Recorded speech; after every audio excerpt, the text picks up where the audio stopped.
Everybody's on it. So the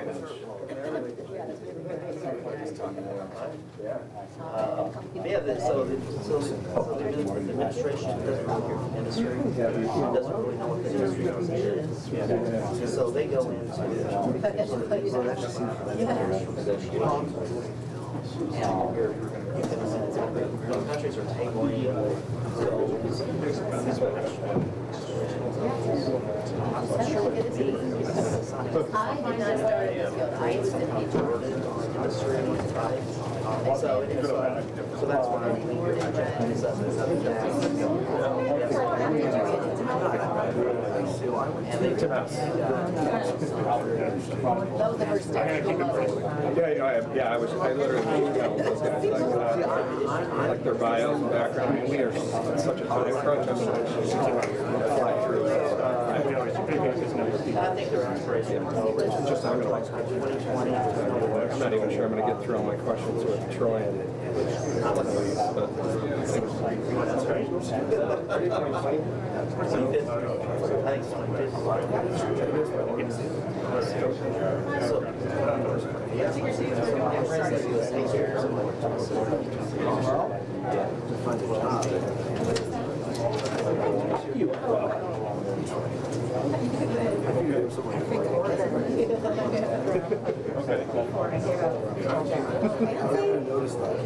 Which is a particularly attractive too.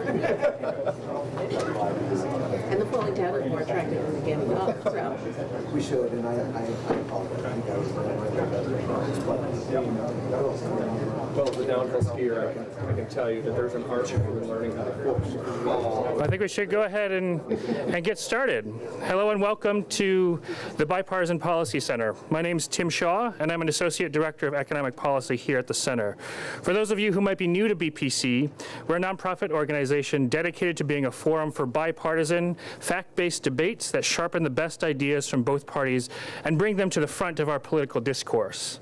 There are a few topics that I think are quite ripe for bipartisan treatment as the upcoming debates over corporate governance, and we are excited to partner with the American Council for Capital Formation in hosting this event. Companies have been increasingly pressured to engage on issues that are traditionally the role of government, ranging from climate change to income inequality to gun rights. Caught in the middle of this pressure are our corporate governance structures and questions about whether they are up to the task. What should the SEC's next steps be for the rules governing the proxy process? What is the proper role of environmental, social, and governance factors in the corporate decision-making? How should shareholder value be balanced with the interests of other stakeholders? Our speakers today are among the most qualified to discuss these issues, and frankly, to have some of the rigorous debate we need to come to productive answers to these questions. So without further ado, I'd like to invite Tim Doyle, Vice President of Policy and General Counsel at ACCF, as well as our first panel forward to begin the discussion. Which chairs do you want to sit? I think you guys were here. Okay.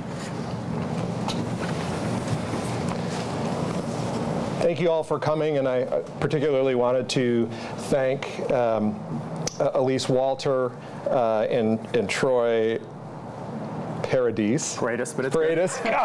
Tried it. For joining us today for this first part of the discussion today. Troy and I were having a laugh a little bit earlier because I've heard his last name be pronounced 3 different ways, and so I wanted to make sure that I did it properly and still was unable to do it, even with some help of notes here.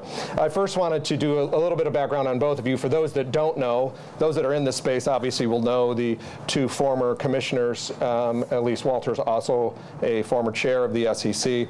But in addition to being appointed, both of you, for the same term by President George W. Bush from 2008 to, I think, serving through 2013, that Ms. Walter, as I said, was appointed by President Obama to be chair, actually, for the last portion of that time.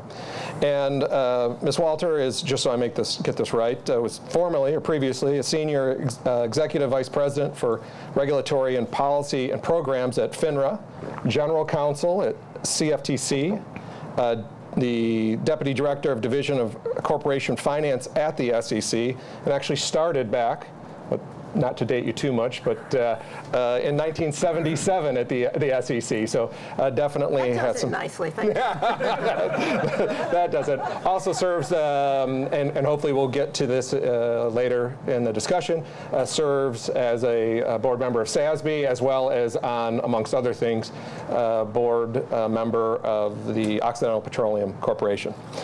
Troy founded Paradies Strategies, advises on financial regulation, corporate governance, compliance, risk management, also an expert and advisor in regulatory enforcement investigations. Previously a law professor at Washington University in St. Louis, a distinguished scholar and resident at NYU School of Law, and is a lecturer at Harvard Law School.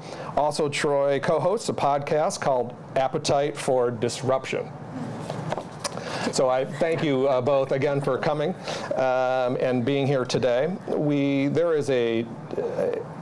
This is a time, I think, that many of us that have been following this issue think that the SEC and others are going to be moving on some action because of some of the issues that have been brought to light over the last few years at least, although the issues have been around for a long time. In particular, there was a panel SEC roundtable discussion in November of 2018 that dealt with a lot of these issues that we are only going to unfortunately be able to touch on a few of them today, but there are clearly a lot of issues that people are concerned about in this space. So I wanted to start off by asking both of you, and both of these questions this will be a discussion format, so it'll be for both of you. What do you both think the SEC, what is the significance of a roundtable for the SEC, and in particular, what does that mean with Chairman Clayton's statements regarding the most recent roundtable in November regarding proxy advisors and the proxy process?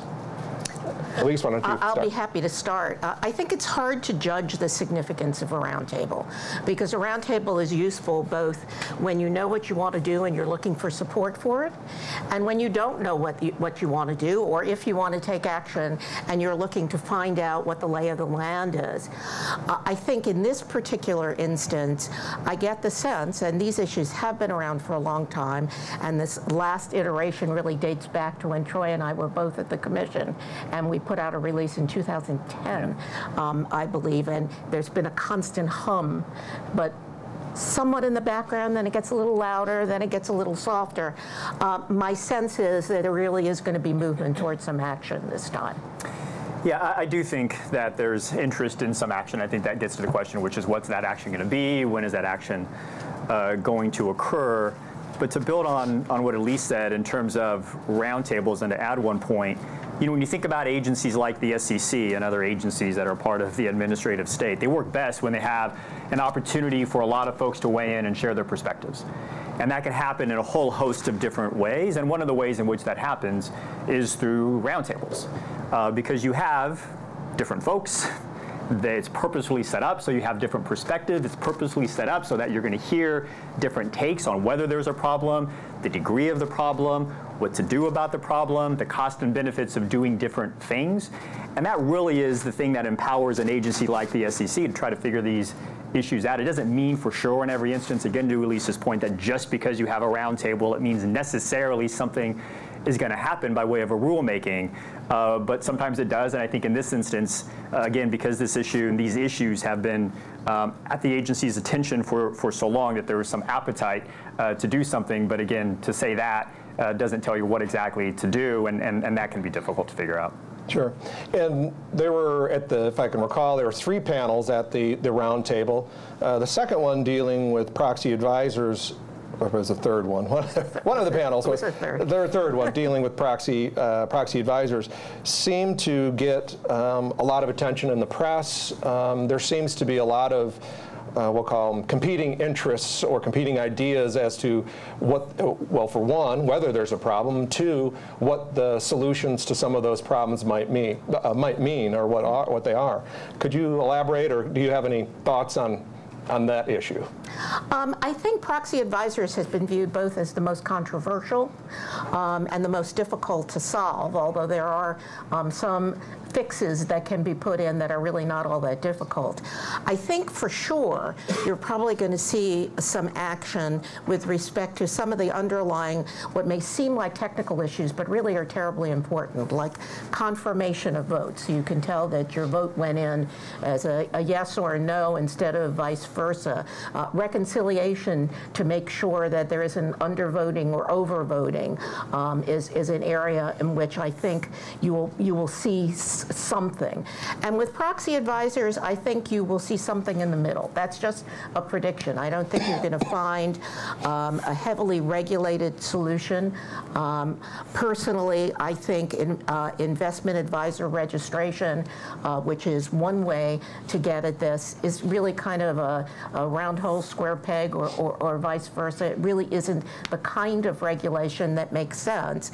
But there are clearly some things like the issues that have been raised with respect to accuracy that really need some attention.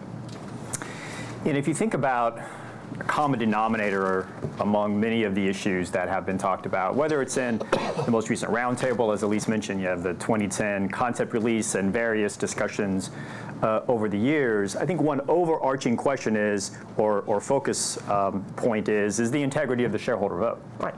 Right? I mean, if you go back to the basics of corporate law, corporate governance, you have the board, you have management, but you also have shareholders who have a key role. And whether that's, vote confirmation to make sure the votes in fact are what people think, so you get an accurate vote. But you go to the point about proxy advisory firms, and it's not, from my perspective, and I think from the Commission's policy perspective, just a matter of who's winning or losing a particular vote, right? Anytime you vote, there's always interest in who's going to win and who's going to lose the vote. But from a policy perspective, at the SEC, it's about the integrity of the vote, by which, I mean, to pick up again on Elise's point, one of the things that struck me at the roundtable and through most of the discussion around the proxy advisory firm questions is hard to argue that recommendations should not be based on accurate information. So the question about accuracy, right? To the extent, and I'm going to underscore the to the extent because people disagree about the extent to which, but to the extent a recommendation is based on inaccurate information, I think folks say, yeah, well, we should address that. To the extent a recommendation might be influenced in some way or another by a conflict, well, that ought to be addressed. And again, I'll underscore the to the extent because people disagree about the extent to which those things occur. But once you start there, then you get to the, all right, well, now what do you do about it? And that's where I think a lot of tension has come in. But again, as Elise said, one of the things you get with the roundtable is you get a lot of folks putting concrete suggestions on the table. And I think the agency can work best in terms of crunching through how to strike a sensible balance when it gets into the details, when it gets into the particularities, and you get past the good, bad, and you say, all right, well, what exactly are we going to do and how are we going to strike that balance? And I think that's what the effort is right now at the SEC. And to the point about accuracy, I mean, for many of us looking in, it seems like having accurate information is a very easy concept for a non-expert to understand, that having the right information or the correct information, or if in some cases there's a dispute about what that information is, the investor should at least be advised that there is dispute as to that particular information.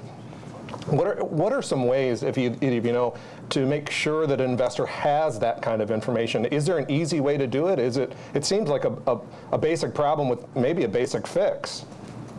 Well, technology's come a long way, and technology is probably the answer to this. I think the principle, I'm going to look at my friend over there as she grins, one of the principal alternatives that's been offered up is a technological solution where all of these things could be posted. Now, of course, that runs into the perennial problem.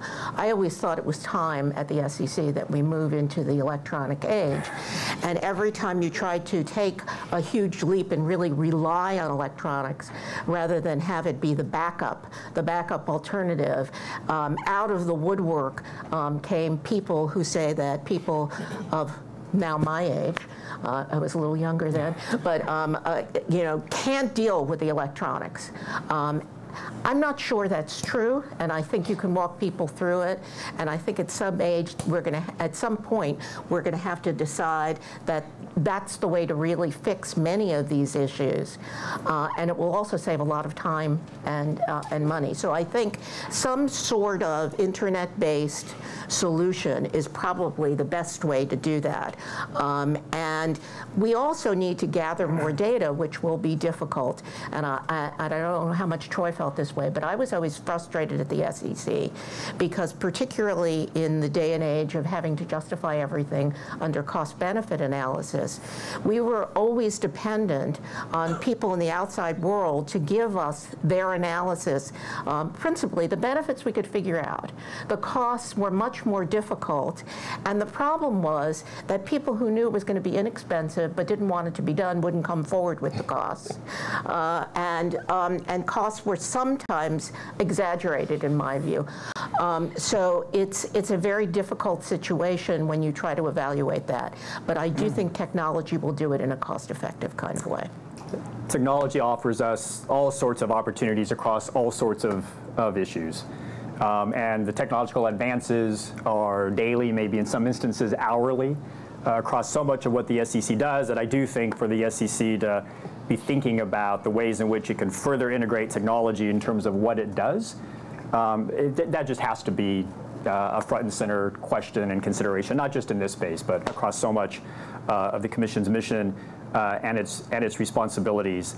In terms of the cost side, it's going to be no surprise to some folks to hear me say I'm a big supporter of cost-benefit analysis, economic analysis, relying on data, and all the rest. I think as part of the cost equation in all of this too is, and by all of this I mean not just on the proxy advisory stuff, but think about shareholder proposals and the like, is not just the out-of-pocket costs, right? But the cost in terms of time, effort, attention, distraction. There simply are only so many hours in the day. People simply have only so much capacity to focus on so many things.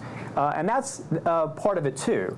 So even in instances where the out-of-pocket costs may not be so significant, it doesn't mean that the cost of doing something or not doing something aren't significant. What's hard to underscore Elise's point is those costs when it comes to time, attention, distraction, and all the rest. Those are very difficult to quantify. But it doesn't mean that they can't be seriously taken into consideration and part of the overall regulatory assessment. And one more point along those lines, when you think about proxy advisory firm questions, coming back to the integrity of the vote, you know, what's the, quote, cost, however we want to define it, what's the cost of votes being other than they otherwise would have been, right, had there been some change in the regulatory landscape? I think that has to be certainly part of the overall assessment in terms of striking the right cost benefit and how to approach these questions. And if I can just add one thing, I think it's a particularly difficult issue in this area because the proxy advisors have a cyclical business, so that places strains on cost. And on the other hand, the smaller money managers can't afford to do all the research that people like Barbara can do on their own. And so there really is a strain in terms of what you can really expect. So it has to be, and I think this commission will be prepared to do something that is realistic, and we'll try some things that will make sense. Yeah, I mean, even allowing, you know, making sure companies have an opportunity to see things before they are finalized, and some opportunity to weigh in. My understanding, based on what was at the roundtable, is that that's a bit uneven. Evening that out, kind of formalizing that in some sensible way. Maybe it's, as Elise was saying, through a portal. Maybe it's in some other fashion. Things like that seem to be, if you just, again, watch the roundtable and the comments that have come in, among the kinds of things people are talking about. Sure. Another issue that came up, and this, I think, was the second panel, which is shareholder proposals. The process in particular about how they are put forward, what it takes to put one forward, what it has to include, disclosure, some people are talking about, and who is supporting financially those proposals. I wondered if you could both comment on the shareholder proposal process, where it currently is, and whether there is room for improvement. Oh, of course there is. And as someone who was charged with responsibility for it for a period of time in my career, everybody hates it until the SEC tries to consider getting out of the business. And then everybody loves the SEC being involved. And when I was in CorpFin, it's so difficult. We were just talking about it in the green room. It's inherently, there has to be judgment involved. And there will be different people working on the process during that season, the next season, another crop of people, and even you yourself. I know when I edit something, the first time I go through, I have certain ideas. The second time I go through, I have a second round of ideas. And at some point, I have to cut myself off. And that's sort of where this process is. It's a very difficult process, I think, for everyone that's involved. But people seem to think that the only thing that's worse than the process is getting rid of the process. So I doubt that the SEC will be getting out of the business, but there's always room for improvement. And the SEC does, contrary to the popular belief of some, try to very rigorously go back after every proxy season and analyze what happened, were there inconsistencies that were problematic, so they can try to eliminate those the next time, and what lessons have been learned. But the process itself, my guess is, will stay pretty much the same, but there could be further refinement, and certainly there are big issues that are afoot now in terms of ownership levels and resubmission levels, and you know, I frankly am sort of glad. This is one of the few times I'm glad I'm not doing this anymore. I don't even know what my position would be at this stage if I were voting on this. So one of the things that I think adds to the challenge and the focus on the shareholder proposal process, again, in addition to everything Elise said, is the fact that it's this interesting intersection between securities regulation and corporate law. And we can keep those very separate. Some may say they should be kept very separate. But that is one place where historically there has been this point of intersection. If you think about one of the grounds for omitting a shareholder proposal is that it relates to the ordinary business. Well, the relate to the ordinary business is very much rooted in corporate law. And yet, as you see period to period, statement to statement, not everybody agrees on how to think about what constitutes ordinary business, particularly when you have a social policy that's thrown into the mix. And these are very subtle nuances. I mean, if you read various things that have come out of the commission, whether it's no action letters or come out of the staff, at least when it comes to no action letters or various staff bulletins, you have to really understand the issues to parse some of the nuances from one statement to the next. And I think that reflects trying to thread this needle, not just as a practical matter, but also in terms of, again, how do we think about what in many instances really are matters of corporate law, or at least a flavor of corporate law left to the states versus where the SEC at the federal level intervenes. That's a background point, but I do think it's one to have an eye on when thinking about the 14A shareholder proposal process, because it is certainly part of what's in the mix and what informs the judgments that get made. Perfect. And lastly, I wanted to briefly bring up disclosure. And Elise, I know that as a board member of SASB, you have definitely some opinions on disclosure, what companies should be disclosing, materiality of those disclosures, in respect to, in particular, the increasing interest of investors in impact investing, ESG issues. So I was hoping that you could comment on that and what you. I realize I haven't given you a whole lot of time left, but please. Well, I'll try to do the short drill, and I'll be happy to do a longer one in the corridor for anybody who wants it. What SASB is doing goes far beyond impact investing, and that's what people think of when they think about ESG. Letters I don't like because I think it tends to draw a distinction between the business of the company and these issues, or sustainability, which I like better and other people don't like. It is really about each and every company and what impacts that company in the maybe short but medium and long term, and those issues that have not found a place for themselves probably yet in the financial statements. But what SASB is interested in is disclosure in a very traditional sense. It's disclosures that are material to that particular company. SASB has developed its standards industry by industry. There are now, under the adopted standards, 77 industries that are covered. And what SASB does is, after a considerable amount of research of various types, come up with a small set of issues, 5 to 8, that seem to be quite important to that particular industry. But it doesn't mean, and SASB has very carefully stuck to the securities law definition of materiality. And we're talking about materiality in terms of having an impact on the company's business, the bottom line, assets, revenues, traditional measures.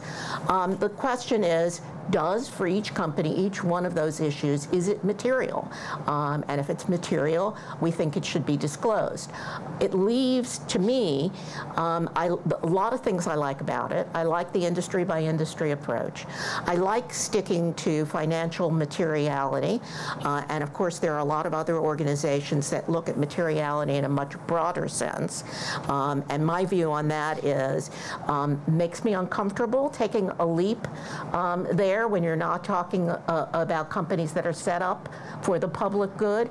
But on the other hand, they're actually closer standards than you think, because if you don't keep your employees happy, you're likely to have a lousy business. If you don't keep your suppliers happy, ditto. If you don't keep your customers happy, ditto. So there are issues that have to be taken into account. And I very much like the fact that the materiality determination is left with each company. And I very much like the fact that it's not a government effort, because of its essence, given the statutes that govern it, governmental rulemaking is slow and cumbersome. So I think it's better to have a private sector effort where it's much easier to get the broad impact that you want.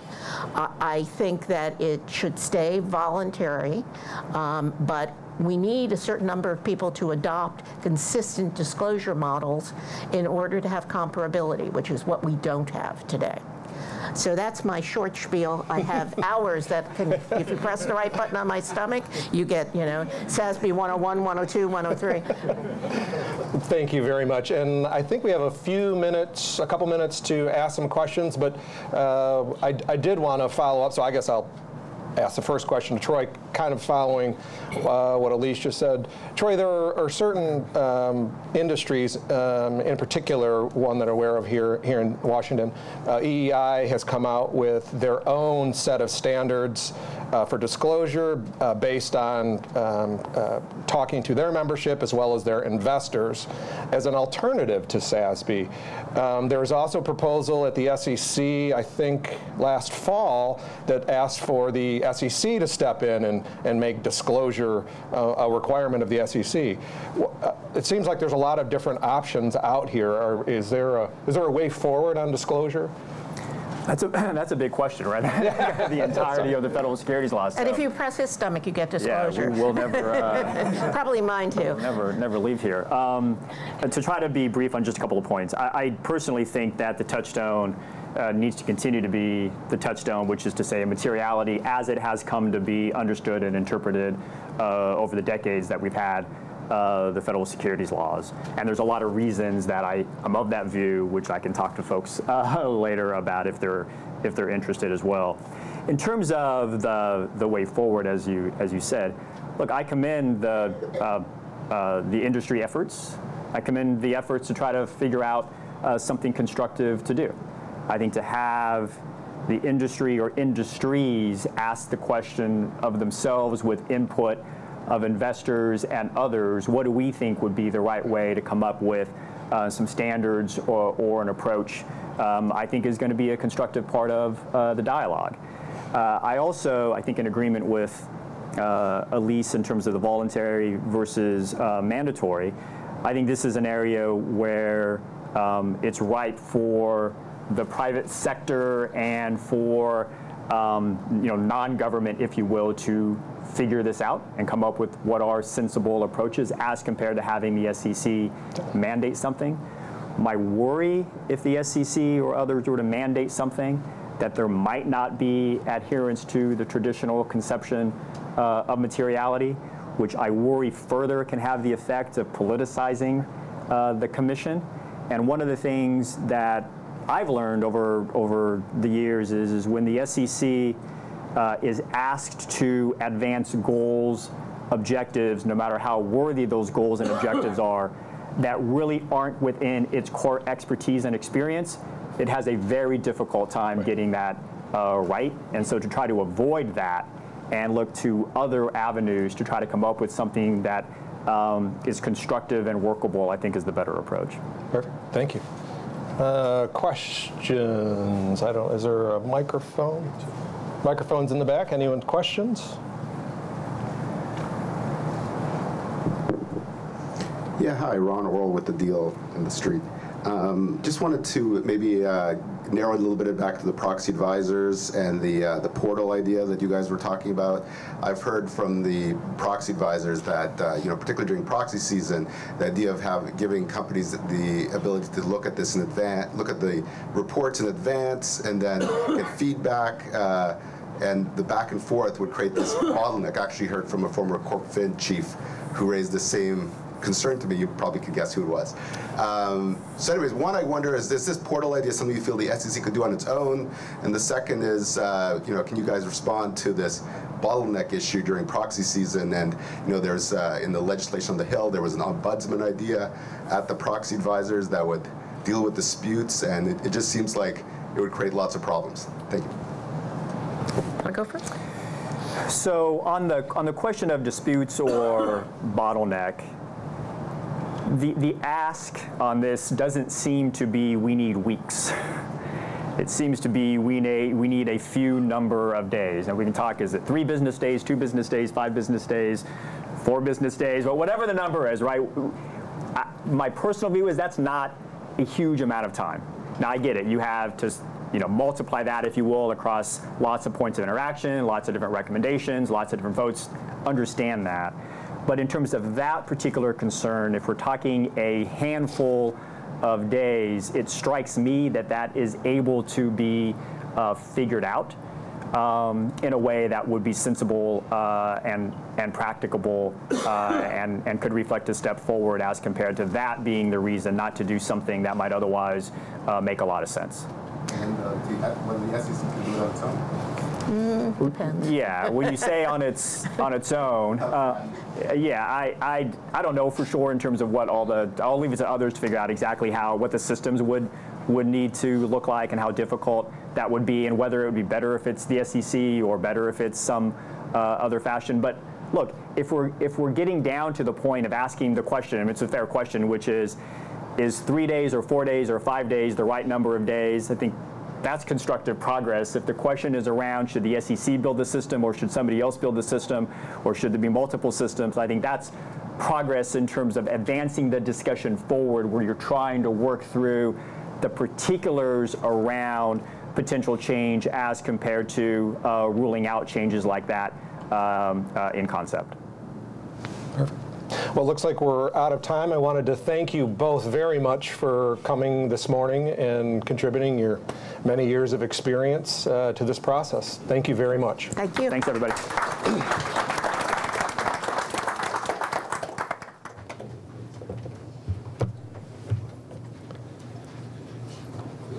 Moving on now to the next speaker, Barbara Novick from BlackRock. I wanted to introduce. She's founding member and vice chair of BlackRock. For those of you that are unfamiliar with BlackRock, which I can't believe anybody in this room would be, they are the world's largest asset manager, of course, with close to $6 trillion, and yes, that's with a T, $6 trillion under management. Barbara is a founding member, started doing global client, working global client group, overseeing business development, marketing, and client services since to 2008, and has since been the firm's global public policy efforts and investment stewardship. She's also authored numerous articles on asset management and public policy issues. I wanted to invite Barbara Novick to come up and speak.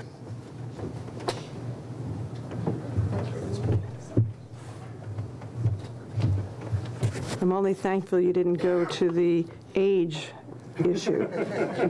He's redeemed himself, Elise. So first of all, I want to thank the Bipartisan Policy Council in particular for hosting this.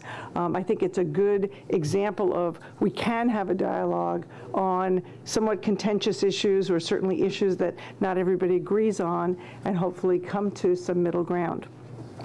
So I want to start with a little bit of background and give you a sense of the public policy initiative that we have and how we come to some of the recommendations that we talk about.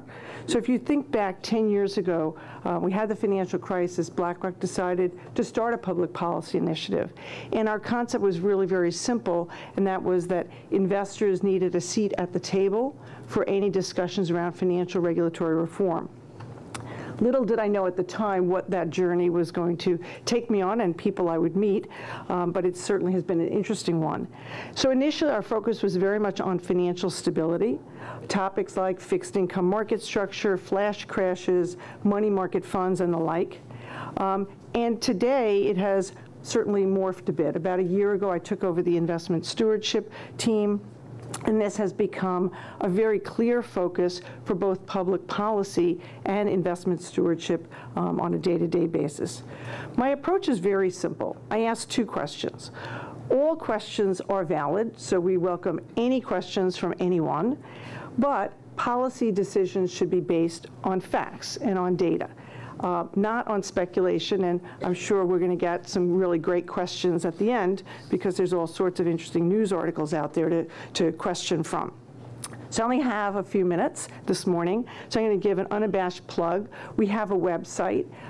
We have a public policy website which has unbelievable numbers of papers and resources for you, and we even have a stewardship website that has totally refreshed everything from engagement priorities to voting guidelines to actual voting statistics. It's all there. Anybody wants it, please go to the site. So this event's invitation asks a very legitimate question. What should the private sector's role be in addressing public policy issues? So let me try and delve into that. First thing is the line between public policy and sound investment practice. I know a lot of people want to draw a bright line, but if you go back to like 1943, General Johnson at the time at Johnson & Johnson, he came out with this thing called the Credo.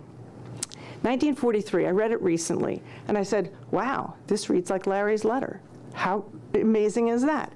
Literally, he talks about the importance of treating customers, employees, communities, all these things, in addition to shareholders. So Elise's comments earlier, I think, go to the heart of the issue. If you treat your employees badly, do you think you have a good business 10 years out? If you treat your customers badly, do you have a good business 10 years out? These are part of running a business. These aren't social policies. And I think people have to rethink a little bit of the rhetoric that we've seen.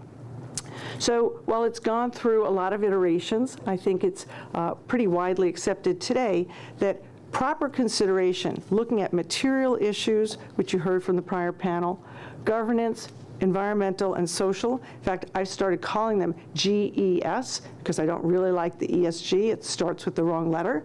Governance is number one. And how a company responds to those things is really what drives value. If you look back the last 10 years, you started April, let's say 2006, the Principles for Responsible Investing launched. There were 63 signatories, about $6.5 trillion in assets, and the idea was to incorporate ESG into the investment analysis and to report on it. In the last 12 years, PRI has now 1,900 signatories with $80 trillion in assets under management. So anyone who thinks the wave isn't coming is really not paying attention to what's happening out there globally. Again, it's not based on some radical values idea, but really on corporate profitability, and I think Elise said it right, sustainability, and we'll come back to that. So we look at a number of things, and I'm going to start with stewardship. We've seen a widespread adoption of the ESG factors. Internally, we're looking at how do these factors influence an individual company, and they are different industry by industry and very often company by company. Common sense, which suggests that management and boards need to have an appreciation of things like the trends around them, developments that are going to affect their business environment. I don't really understand why that is controversial, but somehow it is. For an asset manager like ourselves, it feeds very directly into our approach to investment stewardship. So our clients include everyone, right? We have public entities, we have corporate entities, we have sovereign wealth funds, we have foundations, endowments, individuals.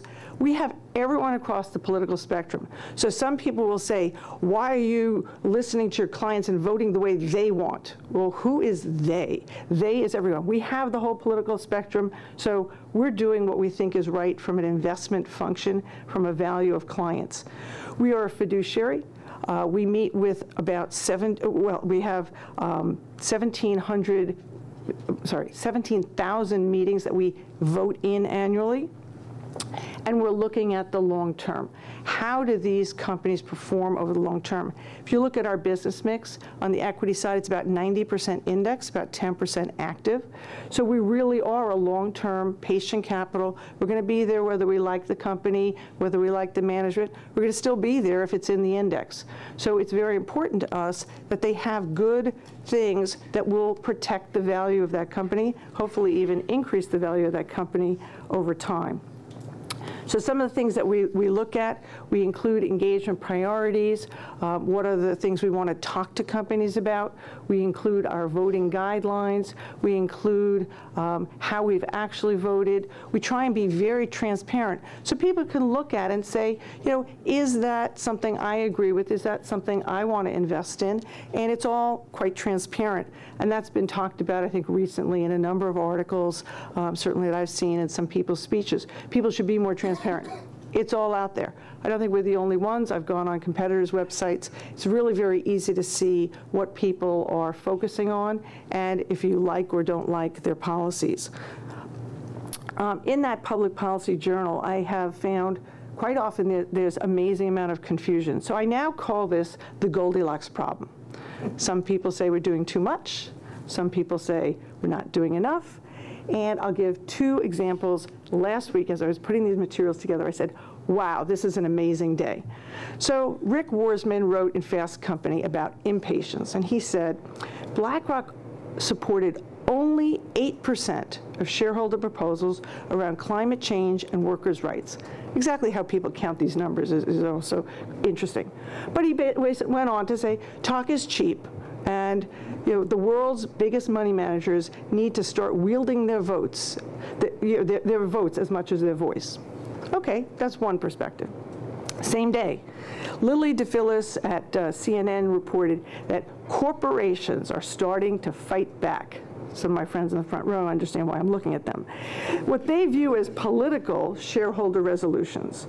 She cited a study showing shareholder support for ESG resolutions rose to an all-time high in 2018. And she said that the study finds a key reason to be, this is amazing, the largest asset managers who, it claimed, altered their shareholder voting guidelines to be open to more progressive resolutions. I don't know where she gets her information. So some see our porridge is too hot, some say it's too cold, I say it's just right. Look through a social lens. Last week's stories, they're both correct based on where the commentators stand. But that's the problem. Neither of them reflect our stewardship approach or our views. We're not looking to impose social values on companies. We're looking at that long-term value, looking at material issues. DePhillis also notes concerns over proxy advisory firms, which we just heard from the panel, and their influence on shareholder votes. So I'm going to talk a little bit later about transparency and accuracy, which seem to be the buzzwords of the day. But I do want to emphasize we do not outsource our votes to proxy advisory firms. We do our own research. We have a dedicated team. We prefer to engage first, build a dialogue, and try and get to a good place that companies feel comfortable and are also maximizing value. That leads to some criticism, people who feel we're not doing enough. As a factual matter, the claim that large managers follow the advice of proxy advisors is simply not sustainable. Yes, the pun is intended. In our viewpoint, we wrote a viewpoint on investment stewardship. What we showed is when you look at the actual voting records and you disaggregate management proposals from shareholder proposals, the idea that records are very highly correlated immediately goes away. Put some numbers on that. ISS recommended in favor of 70% of shareholder proposals. Managers, large managers especially, range from high teens to low 30s. That's a pretty big differential. You can't say any of those managers are, quote, following ISS. So different opinions, and I would say in America, that's what makes markets, and that's a good thing. So given all the public commentary about Larry's letter, I wanted to spend a moment on that as well. Keep in mind that the purpose of Larry's letter is to encourage CEOs to think about the long term, execute a long-term approach managing their companies, because we believe as a long-term holder, that's going to maximize for our clients. So each year the letter morphs a little bit and changes around, but if you put all the letters together, you'll find all of them have as a central theme long-term growth in the context of whatever is the economic, social, and geopolitical trends. So this year's letter reinforces that, talks about needing a clear sense of purpose in order to achieve profits. That word purpose has become like a lightning rod. And this year we even went on to say that profits are not inconsistent with purpose. In fact, they're inextricably linked. And it comes back to what Elise said. You have to satisfy your employees and your customers, or you won't have a business. So why pretend those aren't important? So while Larry does put it in, I'd say, a little bit of a cutting-edge context, and looking at, what's happening, millennials, the age of the internet. For those of you who watched this year, there was a fake letter, which is amazing what people can do with the internet, okay? But this is real. This is the world we're living in. Social media, campaigns against companies, campaigns against individuals. You have to be aware of and realistic about what those things are. But if there's one thing you walk away today, I'm going to ask you to just have this one takeaway. It's not a binary choice about profit or purpose. These are symbiotic concepts, and you really need to have both. So let me touch on value versus values, which is really, when you take stewardship, it's one component, but it's only part of the story. We do take these data sets, and we try to integrate, especially for our active business, more information so that an active portfolio manager, whether they are literally in cash, we announced a new product last week, from cash to bonds to alternatives to real estate to equities, they should have the information available. I want anyone who's investing my money to make informed decisions. Is a company operating with operational excellence? Whatever industry they're in. It could be the most noxious industry you can come up with from wherever you stand politically. Are they doing a good job, the best they can in that industry? That's what we're interested in. So if you look back, clearly a lot of the ESG started with more of a values-based decision. And we still have a lot of clients who are choosing, if you're a healthcare company, maybe you don't want cigarettes in your portfolio or tobacco in your portfolio. If you are a religious order, maybe you don't want guns or defense, right? So different clients, it's their money, they can choose what they want, and we very proudly offer a range of products to meet the investment needs of people who want to express social values. But today, the whole thing has really morphed to more of a value-based process. Thinking about these as investment factors, are they material, how do they affect a company, and how can we get good data, and data is the next thing I'm going to talk about, because that's the next sort of horizon. How do you get good, consistent data? And I will unabashedly give Elise and SASB a little bit of a commercial, but I can't do 101, 201, or 301 with the amount of time I have left. So I will say we call it sustainable investing. We think that's a better word, but there is, again, a lot of confusion about definitions, and a good reason, because it's something that started different 10 years ago than what it is today. So on the data side, if you go back that 10 years, the availability of data and the quality of data that was available was very poor. Today, the problem is not that there's not enough, it's that there's a proliferation of data. In fact, there's too much data.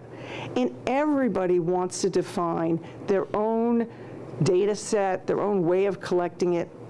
It's gotten to the point of a little bit silliness. There's a woman, Yafit Cohen at Travelers, testified at the SEC, and she talked about filling in something like 50 or 75 different surveys and data requests to correct information. That truly is not sustainable. We see the same problem. So we're now saying more and more. We think the TCFD has a good framework and a good approach to the kinds of disclosure.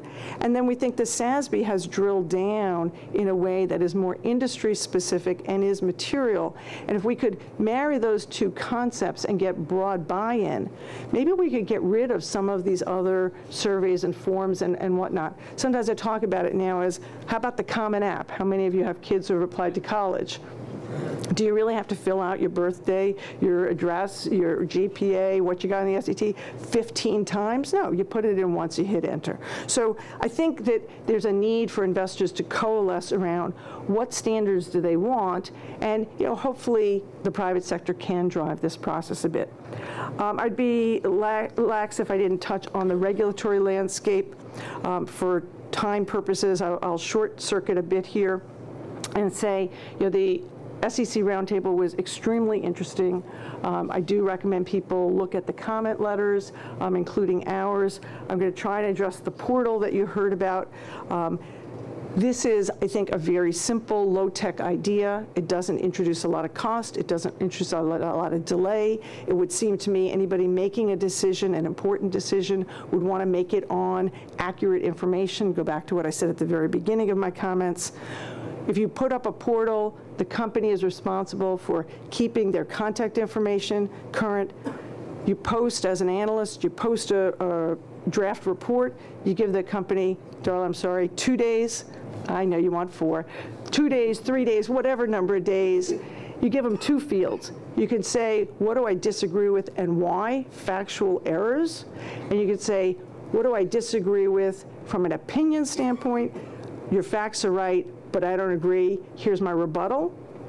And require the proxy company to fix factual mistakes or list them as challenges and put in the rebuttal. And when they print and they send that report to everyone, it comes all self-contained. No different than a proxy statement where you might have a shareholder proposal and you have a company rebuttal. It's all in one spot. So a company who wants to do even a minimal amount of homework, let's say it's a small manager, they don't have the resources, I hear all these arguments, great, it's all in one place. You can make a decision, an informed decision.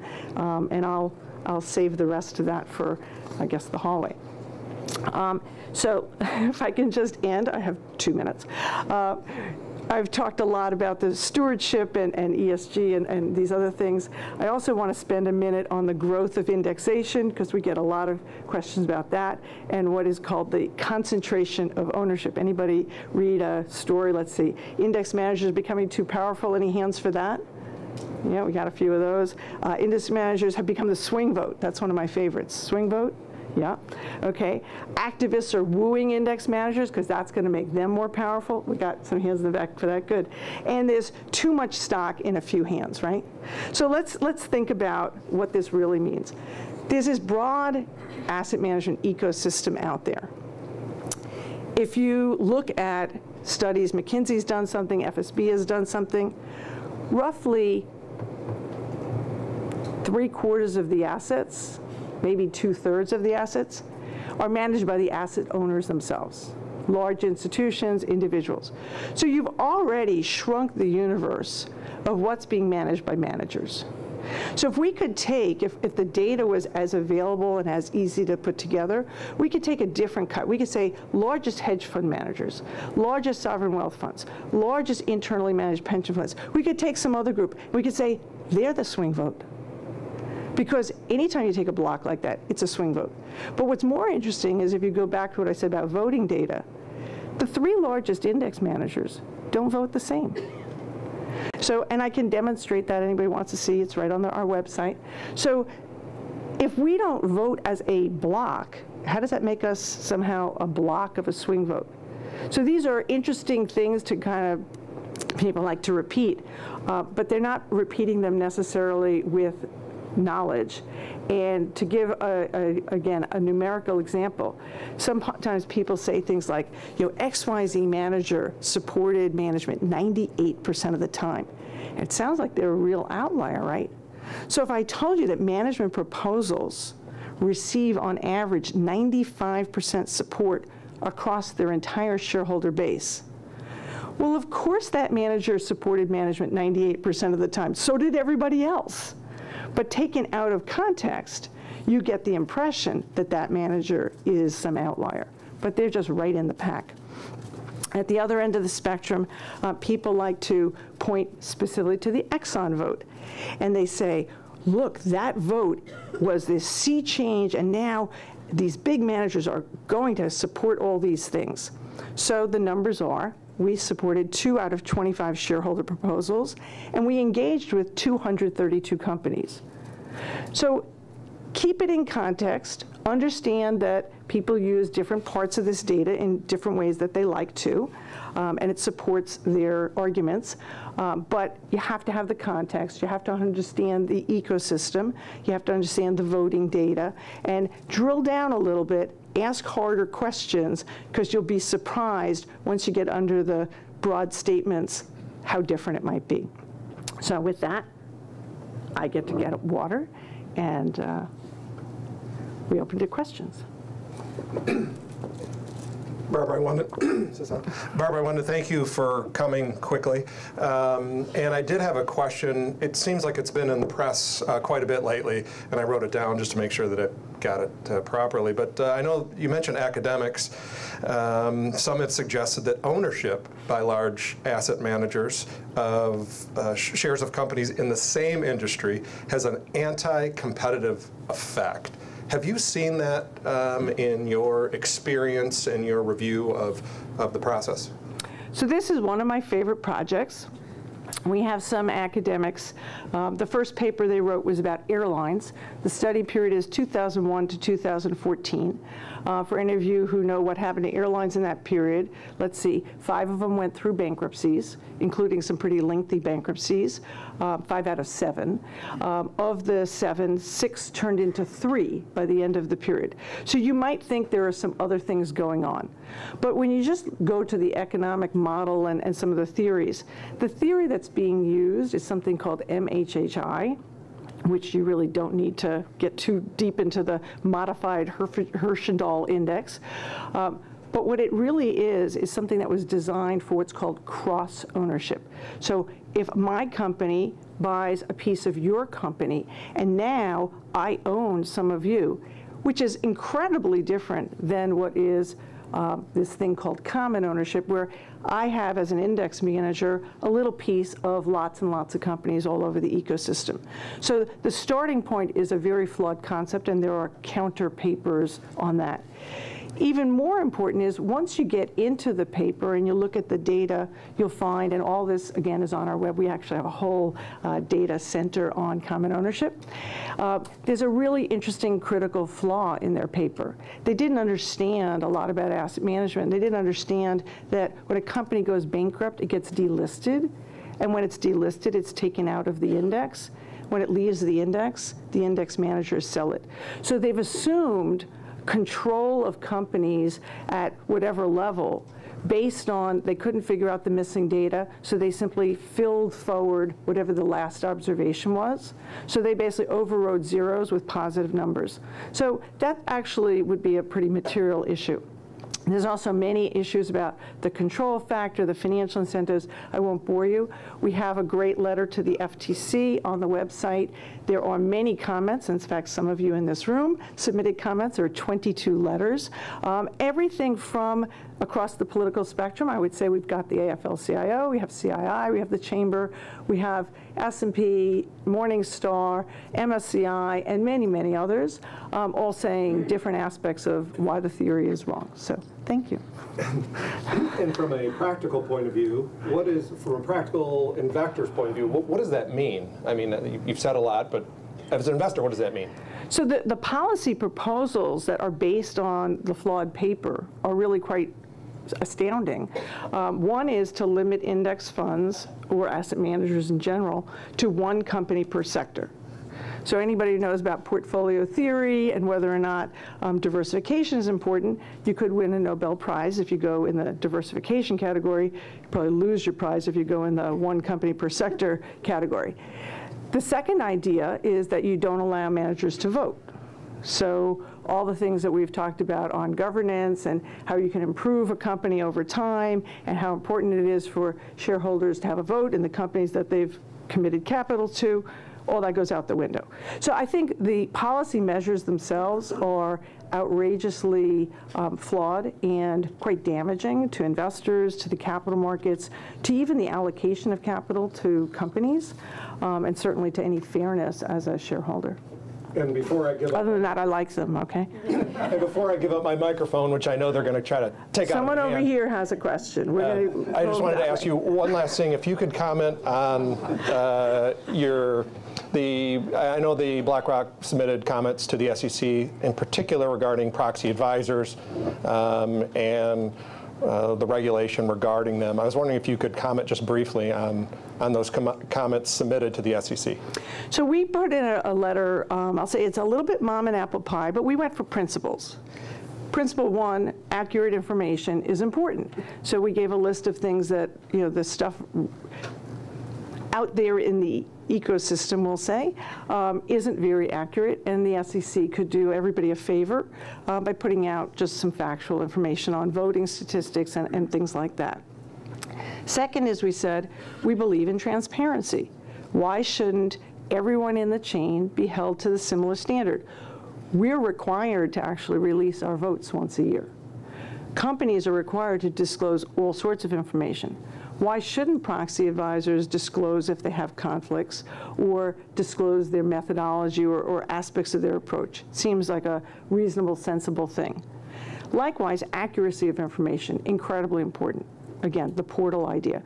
So we went through and we had a number of these, what I'll say are principles, and I think it's pretty easy to follow those and use technology and come up with some pretty low-tech, low-cost solutions to vexing problems that are neither the left or the right, but really right up the middle to try and improve the system for everyone. I think the SEC can do that, and we're quite hopeful.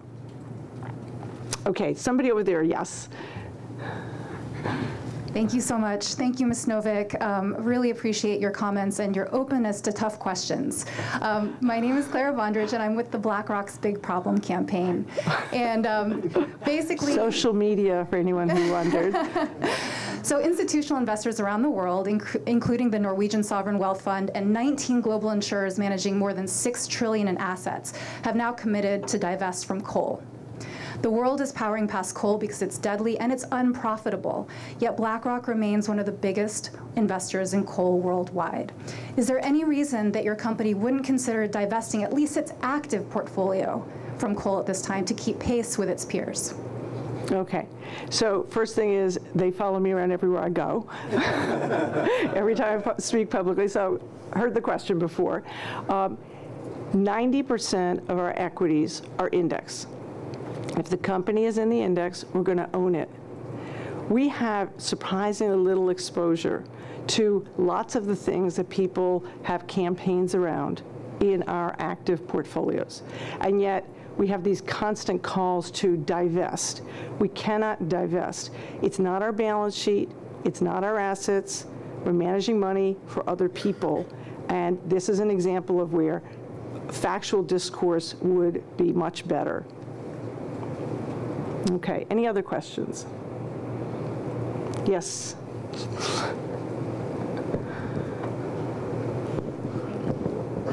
Hi, thank you for letting me ask the question.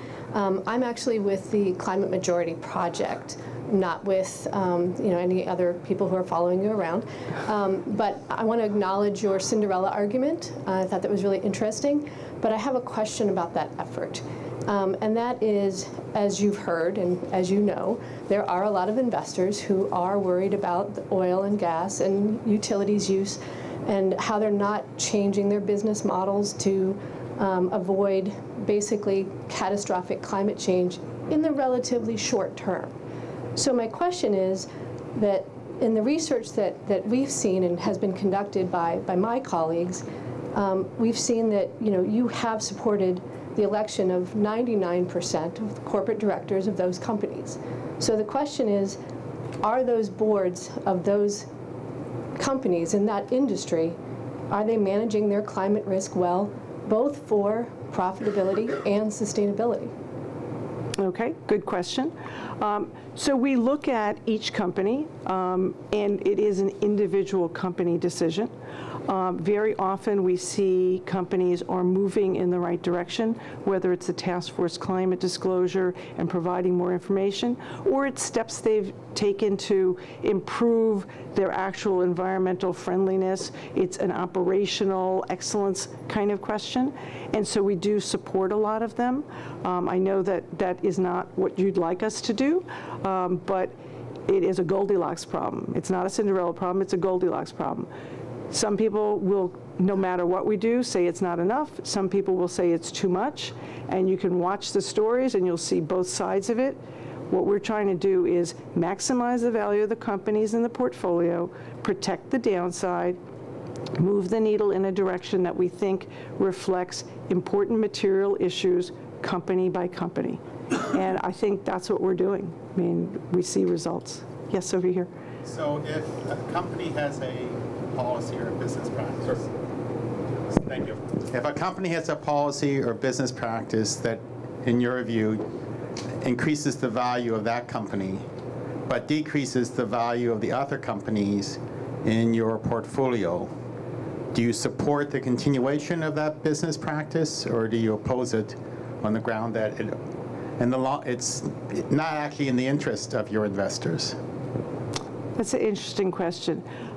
It does tend to be a company-specific analysis, and that we're looking for, again, the long-term value. I think a lot of these E&S issues do get captured in the longer horizon, that if you're not doing a good job in those, for one reason or another, whether it's social media, it's millennials, it's their buying habits, it's their investing habits over time, one way or another, those issues will become material and will change at those companies.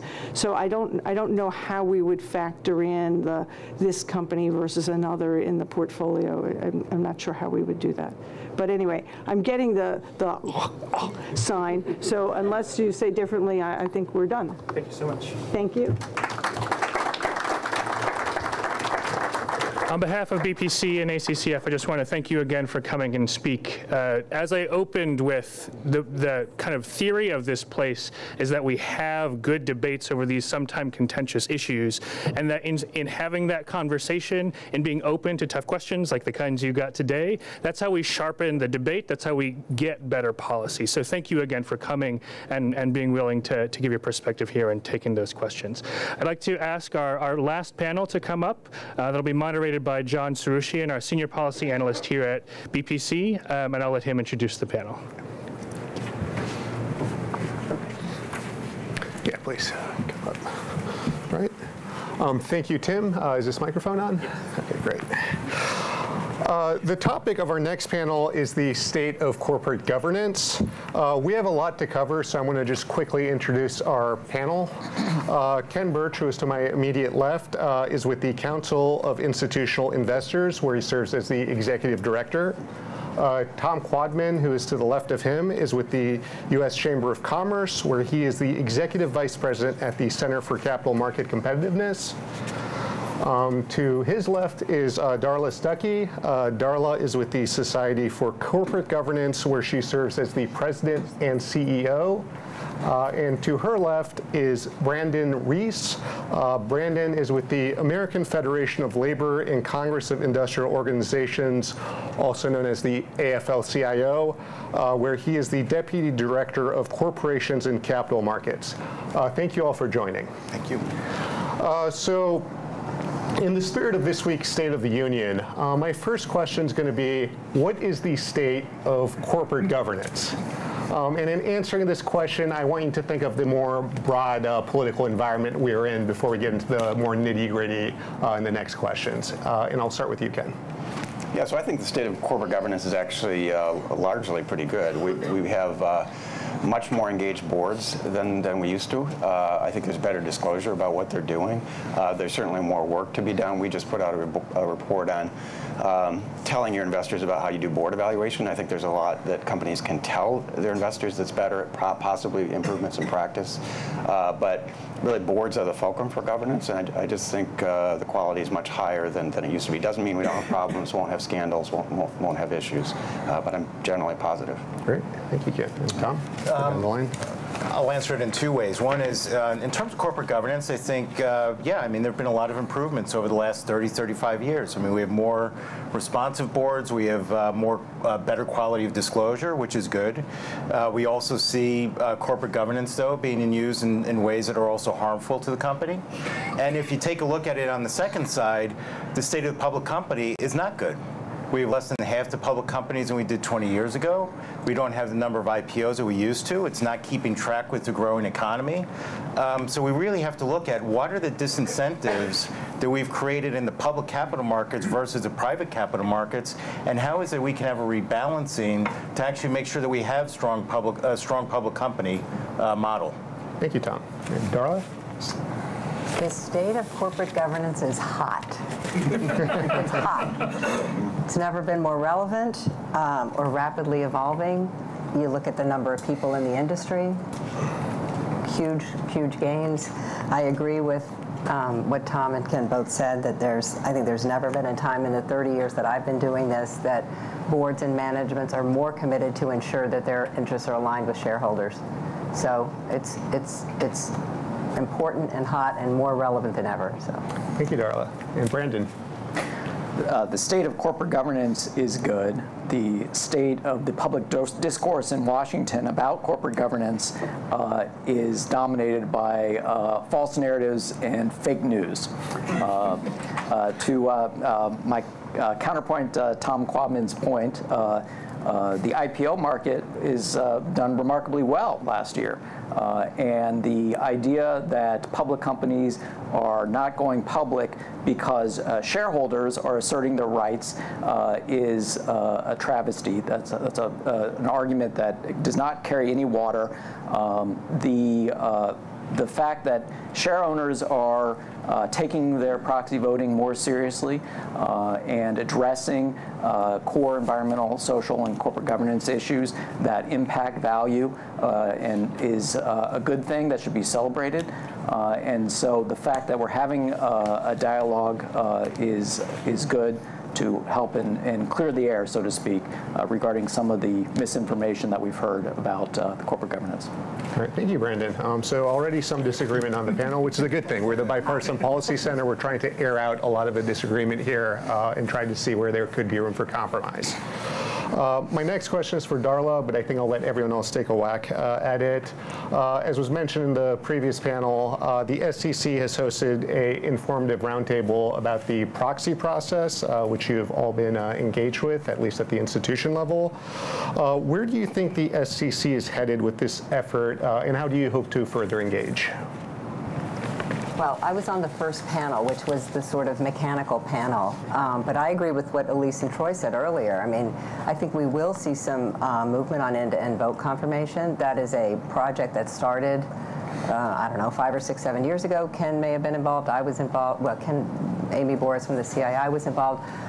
So we've done a lot of work around that, so I'm hopeful that that will continue. We need the SEC's guidance and leadership to tell everyone in the industry to come together and sit in a room and work this out, which I think can be done. I will say that, again, I think Troy and Elise alluded to this. When you have a public roundtable like that, at least from the corporate perspective, I didn't hear the kinds of things on that public panel that I hear privately. So I would say that for people listening, maybe you didn't get the full picture or the full flavor. Maybe some of the corporates were, a little careful or to complain. People don't like to complain. Some people don't like to complain. But I am heartened. Things I've heard after the fact and remarks that Chairman Clayton has made, I think something will happen on at least shareholder proposals and proxy advisory firms. Perhaps we absolutely are happy to engage in the portal idea or the, put the legend on the report, show where the corporation disagrees or where the factual errors are. We wholeheartedly support that and have been saying that for a while. I also think that shareholder proposals, resubmission thresholds, again, these are all very granular issues, which is usually where I jump to, but those, the shareholder resubmission thresholds absolutely should be changed. They haven't been changed since we had rotary phones. Right. Can you explain the shareholder resubmission proposals? So the way shareholder proposals go in now, anyone with $2,000 worth of stock can put in a proposal. If you get 3% of the vote in the first year, you can put it in the next year. 3% favorable vote. If you put it in the second year and you get 6%, you can put it in another year. If you get 10% of the vote in the third year, you can put it in forever. And some of those, some people do, or for many years, 10 years, 15 years, whatever. Not a lot, but a few companies have those very long-standing proposals. They become, onerous, a pain, a waste of management time, as we heard Troy talk about this morning. So those proposals, we believe they should be increased, for the reasons not the least of which is that voting has changed. It used to be that 3% was maybe harder to get than it is now. Almost every proposal can get 3% now. Right. So, we need to increase those to keep the balance even. I think that when the SEC put in the resubmission thresholds, they were trying to balance, time and management costs to deal with these versus fairness to the investors to actually have their voice heard on these issues. Right. So there needs to be a balancing act. I think Brandon might have a different point of view. So what are your thoughts on the shareholder proposal? It's both the resubmission threshold and there's also a ownership threshold. This is when you make your first submission. Give us your perspective. Well, I think this is a solution in search of a problem. If you look at the number of proposals that have been submitted over the past decade, it's been remarkably consistent, always below 1,000 proposals. The average publicly listed company can expect to receive a shareholder proposal once every 7 years. Those proposals are concentrated at very large cap companies where the value is, where the money is, so to speak. What has changed is not shareholder support for voting. In fact, it's been also remarkably stable. About the average shareholder resolution receives about a 33% vote, and that's been consistent for the past 10 years as well. What has changed is the types of issues that shareholders are starting to address. They move beyond corporate governance issues, traditional issues like director elections, executive compensation, to address environmental and social issues that investors have increasingly recognized is material to value creation and encouraging companies to address those proposals. So we oppose changing the shareholder proposal resubmission rules, the ownership requirements, because we believe it will disenfranchise particularly small investors as well as emerging issues like environmental and social issues from getting support, which grows over time. Thank you, Brandon. And actually, Tom, I was going to get to you on this exact question. I just want to throw in a little wrinkle.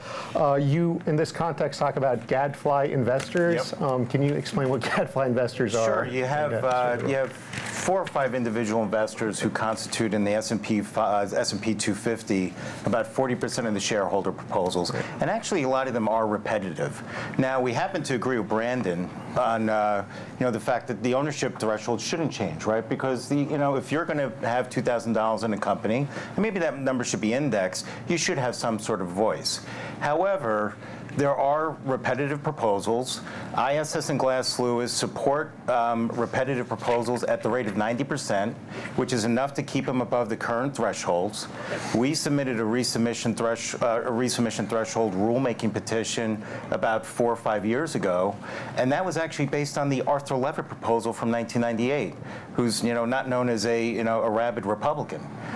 So I think it's a matter of bringing balance into the system, that there is a cost number one, for proposals continuing to come up. And if something is being rejected by 90% of shareholders or 85% of shareholders, at some point in time, the will of the majority has to mean something. So I think we've gotten out of that context, and I would actually disagree with Brennan. I think we should actually monetize a roadshow here. I mean, we could have a lot of fun with this, but there are reasons why companies aren't going public or deciding to go private. And this is one of the reasons that they point to, is the constant churn in proposals and in corporate governance that doesn't provide value to the company. And yeah, please, Ken. Yeah. So the dominant view among our members are there's no real problem on shareholder proposals or on proxy advisory firms, but there is a problem on proxy voting mechanics. There's not confidence in the proxy system. We've not been able to actually achieve vote confirmation. The SEC can lead us there through its authority over 8K requirements for accurate vote results, to disclose accurate vote results. And so I think that needs to happen now. Clearly there's a methodology to do this, and it involves partly early reconciliation as a least reference. So that needs to happen. We should have universal proxies when there's a proxy contest. Those are easy solutions. But there's a more systemic problem that's deep. We've got a very complicated system of share ownership. And as we've looked at this more and more in the proxy voting arena, we think those problems won't be solved without going up a level to share ownership, clearance, and settlement. We know blockchain gets overhyped, but permission blockchain is actually a very appropriate technology for this use case. And so we last week submitted a letter to the SEC on specific regulatory relief that we think the SEC needs to offer in order to allow a blockchain-based security to emerge, which is going to be much more reliable and much less costly longer term. We got criticized in the letter already by one very thoughtful person who said it is partly a question of regulatory relief, but it's also the SEC really needs to take leadership on this, because it's a big issue, and it's time to sort of move beyond technology that's based on the 1970s to a much better system. Okay. That's the big problem. Thank you. We have heard talk about ESG, that's environmental social governance, criteria being used when making investment decisions. How should policymakers be thinking about the rise of ESG and how to best regulate them? And I can start with you, Ken. Well, I mean, so there's a lot of, there has been for a long period of time a lot of investment along ESG grounds. Obviously, there's a different fiduciary context in different levels. There's been a lot of consternation over the years about Department of Labor guidance in this area. Bipartisan policy, I think we actually have a bipartisan policy consensus that's existed for more than 20 years, but it gets hidden because every time we change administration, eventually the new administration will tweak the language in a way that will excite one side and anger the other, and it doesn't actually mean much of anything. And all of our members have their fiduciary lawyers come in and tell them what's changed, and the fiduciary lawyer says not really anything, but let's document better what we're doing. It's fine to employ lawyers, but I don't think it means very much. I think there actually is a consensus on that, what's appropriate in retirement plans that are subject to ERISA or that are public plans that are frequently modeled on ERISA. What should the SEC, so you mentioned the Department of Labor and the fiduciary rules, what should the SEC be thinking about? There's pressure for more disclosure on these ESG criteria, and I want to see if you have any thoughts on that matter. Yeah, I don't really think the SEC needs to do much in this area. As I said, I think we actually have a pretty working agreement on what needs to happen, and the policy's pretty good in this area. Okay. Tom, do you want to? Sure. And there's actually a lot to unpack there, right? So if you take a look at ESG, a lot of 85% of S&P 500 companies do some form of sustainability report, CSR report, or the like. They do it for a lot of different audiences. Investors is one, but they also do it for employees, consumers, vendor management, right? So this information is being used in a lot of different ways, and I think one of the problems is when it starts to be talked about in the investor context, we have a very defined channel of communications for investors, and this falls outside of that. Now, with that, we support the ability of our companies to go out and to do these reports. We don't think they should be in SEC mandates. What is also concerning with this as well is that you have third-party raters who are out there. You have MSCI and Sustainalytics can look at the same information, and they're going to come out with widely different recommendations. So I think one is, we view how it's evolving here in the U.S. in terms of a market-based approach. An industry-based approach makes a lot of sense. But the last point I'll make here is we also have to remember companies are not NGOs, right? A lot of people are beginning to look at companies as a way of, government can't solve a problem, let's have the public company do it. That has not worked. Just take a look at conflict minerals, and you don't have to believe anything I'm saying. Take a look at what the New York Times and the Washington Post have written about that. And as a matter of fact, go talk to somebody in the Congo about that, which I have. So I think we need to really look at that in a very serious way, because that is something where, you know what, if the right and the left want to start going after public companies, the public company is caught in the middle. And my last thought on that is, along these lines, Elizabeth Warren likes to quote a Business Roundtable letter to the New York Times from 1981 about, the societal purpose of the company. She always never mentions the sentence right after it, which basically says, without profit, there is no societal purpose. So I think we need to be very careful about balancing this. Can I just add, so part of it is, does the SEC need to do anything on corporate disclosure on these matters? And that's a complicated question. I think there's a fair degree of consensus, probably up here, although maybe not widely enough otherwise around SASB. By the way, I ran into Tom at SASB's office one day. I think there's important work, and what gets missed by the companies sometimes is that there needs to be comparability. And that's what, there's a lot of disclosure around environmental, in particular, but environmental and social issues, but there's a problem with lack of comparability, and I think SASB is really important in promoting that. Thanks. And Darla, do you want to comment on the ESG? Or maybe Brandon, if you want to? I'll just say a few words. It's hard because I forgot the question while I was listening to Tom speak. I was going to go to raters, but he hit that one too. You can hit the raters. Raters, not raters. The ESG raters are in a bind. I don't think they do a particularly good job, but they don't have the data that they need. The fear I have there is that they're going to come back to the companies and say, well, give us better data, and then they're going to go to the SEC, and the SEC will, it's a circle. So we do, I think companies do want standards for certain disclosures, for example, water usage if you're a beverage maker. I mean, it would be much easier for their lives to know that they were being measured against a standard measurement as well as everyone in their peer group. So I do think that's good. I do think what SASB's done on the industry by industry basis is good. I think that, again, you've got to start small. I think I've been saying this. You guys are going to think it's silly, like number of pages, but if SASB were to pick 3 things in every industry instead of 7 or 8, I think they might get further. You start with 3. What are the top 3?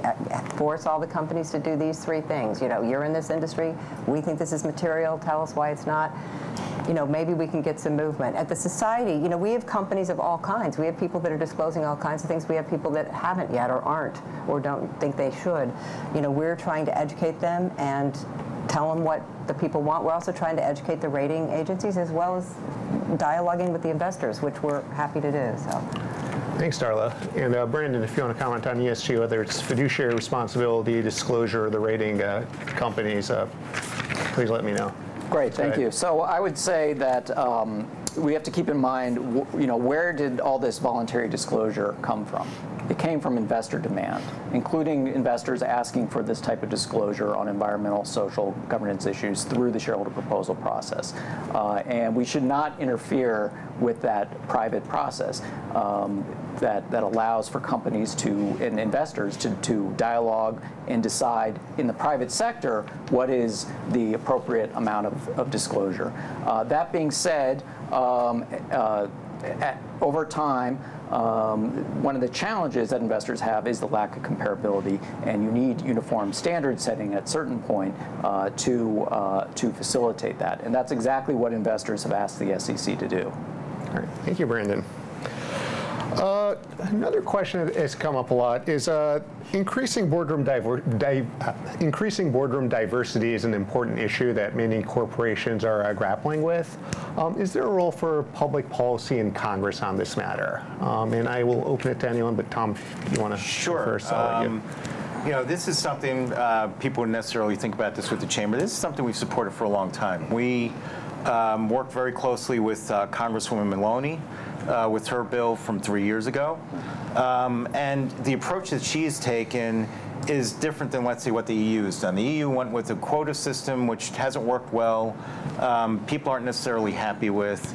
And what Congresswoman Maloney's bill does is it works on a transparency and disclosure approach. What it also does, frankly, as well is, you know, creates an advisory group within the SEC, and people go on another advisory group or whatever. But the thing is, if you bring stakeholders together, it's also going to force the business community to come and confront the issue, because, look, boards should look like their consumer base. They should look like their workforce. So, you know, the change has been happening, but probably not been happening enough. And there are a lot of people who are qualified to be on boards. They can be on boards. In fact, Congressman Meeks yesterday dropped a bill on gender and racial diversity, which we have also supported. We sent a support letter. Yes, I know CII has done the same.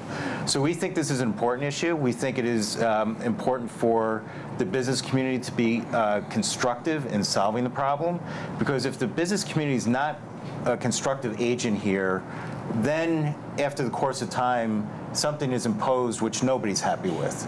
So I think we need to solve the problem because it's the right thing to do. Thank you. And Darla, do you want to do this next? This is like the third rail of corporate governance, right? Everyone wants diversity. Everyone loves diversity. Everyone loves the idea of it. Everyone supports it. But we still have no women in STEM. We still have women going to college at the same rate of men, but not reaching higher levels of management in corporations, or people of color. Why is that? I mean, the problem of diversity on boards is no different than what's happening in society writ large. So, you know, boards, I think, have come a long way. I think they are trying to get more women. I think that the pace is slow, Tom, as you say. It's not fast enough. I think the investor pressure has been wonderful, personally, because the investor pressure is what gets boards to do what they do, and I'm a supporter of more women on boards. So I think that'll continue, and I think rightly so. Companies with no women on their boards, they know we've got to get a woman on our board because there's all these campaigns, and they know that. So it's not an easy problem to fix, though, and I would just say to people that think boards don't want diversity, that's not it. It takes work. It takes work to get it, and they should do it, and I think they are doing it, but it is, albeit at a slower pace than maybe they should. So. Thanks, Darla. And Brendan or Ken, do you want to jump in? Yeah, I just say I think we're actually in a period. So boards take a long time to change, particularly in the United States. We have very long board tenure compared to other markets, which may itself be a problem. But I think we're actually seeing a pretty significant ramp up in appointment of women to boards right now. We have been for the last year or two, and will for the next few years. It's going to level off for the reason that Darla says. If people even somewhat expand the pools that they look at, it's not going to be close to 50%. And so that's going to be limited. See very little progress in terms of board diversity on a racial and ethnic basis. That's not much changing for whatever set of reasons. Thanks, Ken. Yeah, I would just add that, again, shareholders, including the use of the shareholder proposal process, is leading the way. Our pension plans have asked corporations nominating committees, the committees that select director candidates to be nominated, to adopt the NFL football Rooney Rule, that before you select a director nominee, you need to ensure that the pool of candidates that you're considering is adequately diverse along racial and gender lines. And we've had enormous success encouraging companies to do that, who previously said, well, we couldn't find a woman or a person of color to be on our board, come back and say, we've reconsidered, we've worked harder, we've found qualified candidates, and that has helped improve diversity. But it's through that dialogue and through the role of shareholder proposals that we are achieving that change. Thank you. I'm going to go back to the proxy advisor question. There was legislation introduced last year to regulate proxy advisors as investment managers, I believe. I believe, Tom, you had testified on this legislation. I think there will be some disagreement on this panel, or maybe disagreeing on this panel on this matter. But can you guys all give us, or sorry, Tom, can you give us your thoughts on how to regulate proxy advisors? And I'll let Brandon, Ken, Darla jump in if they feel Sure. necessary. I think one is, you know, obviously there's been a lot of discussion about legislation. There's a Duffy legislation in the House that passed the House last Congress. There's some legislation introduced by Senator Reid at the end of last year as well. But I think what's instructive is Jay Clayton's December 6th speech, right? Because he actually lays out a blueprint for how to, you know, maybe take some steps forward in terms of regulating proxy advisory firms. I think, you know, the important things there are, you know, transparency is an important part of it. Process is an important part of it. There's a lot of good discussion here about a portal, and, you know, I mean, that's something that we're open to. In fact, 9 years ago, we had sent something over to Ethan Berman, who is the head of risk metrics, which owned ISS at the last time, where we laid out a whole transparency approach. I think the importance here is, and where Chairman Clayton was pointing to, is you have to take a look at certain things in terms of company-specific recommendations, right? You can't make a blanket recommendation for all public companies. You have to do analysis on a company-by-company basis, which doesn't happen now. And if for an investor who's getting proxy reports, you know, they have a fiduciary duty to the people who are investing in them, right? So are they getting the return that they need? Are they looking at this in terms of the long term? So that advice has to correlate with it. So what I would think is, and I don't know, but you'd have to, I think, take a look at what the SEC came out with in terms of SLB 20 back in 2014, which puts economic return at the very forefront. It puts the regulation of conflicts of interest at the very forefront. I believe the withdrawal of the no action letters is a part of a process that will be moving forward. And I think at the, you know, as we get at the end of this process here, we are going to see recommendations being done through a process-driven, transparency-driven approach. Okay, thank you. Yeah, can I just say, I think that the view of our members and CII are more free market than the chamber. Basically, the view is that people thought the same thing about credit rating agencies too. We have to change that. Well, our members see it as a matter of contracting with their providers, and are particularly worried about some of the regulatory approaches that it would limit competition, which has been a real concern for our members in this area. I think the proper focus is really on the asset managers, which are regulated, and SLB 20, which we supported, we thought was a pretty good attempt, and I'm not really sure how much the SEC is actually using it, but pretty good guidance for investment managers. Maybe that needs to be tweaked, but the real responsibility is at the investment managers. We're not particularly trying to regulate Bloomberg and FactSet and how they provide material to investment managers. We more look at the managers and how do they use information providers. So I think the whole focus on the proxy advisory firms is a little bit off base. Okay. John, I just want to say, you know, I've said a lot on this topic, but the corporate, we don't have issues with the large institutional asset managers of the like that, you know, Barbara Novick represents BlackRock. Those large institutional investors, large asset managers engage with corporations on all sorts of things. And if you're in an index and if you're a large company, you can get to them, you can talk to your investors, and that's a wonderful thing. And we know what the vote's going to be, or we can change based on what they say that they want.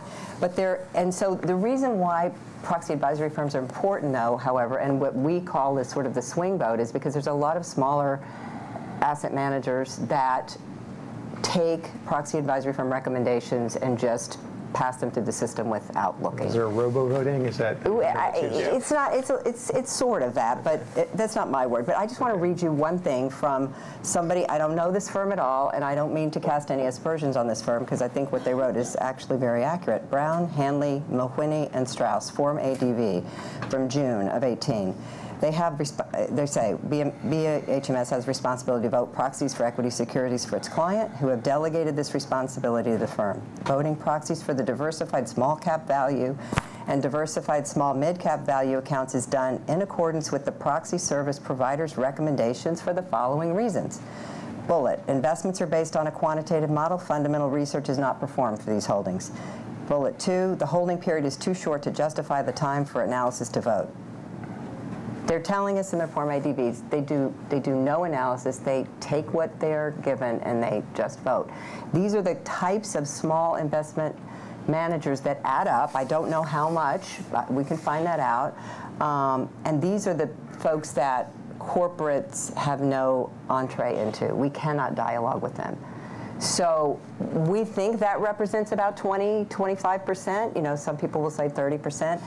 And that is kind of the swing vote. And that is why we think, you know, that's why it's important to us. I just wanted to say that there are reasons why people are just taking the vote lock, stock, and barrel. It is smaller quant firms, and it's less than that.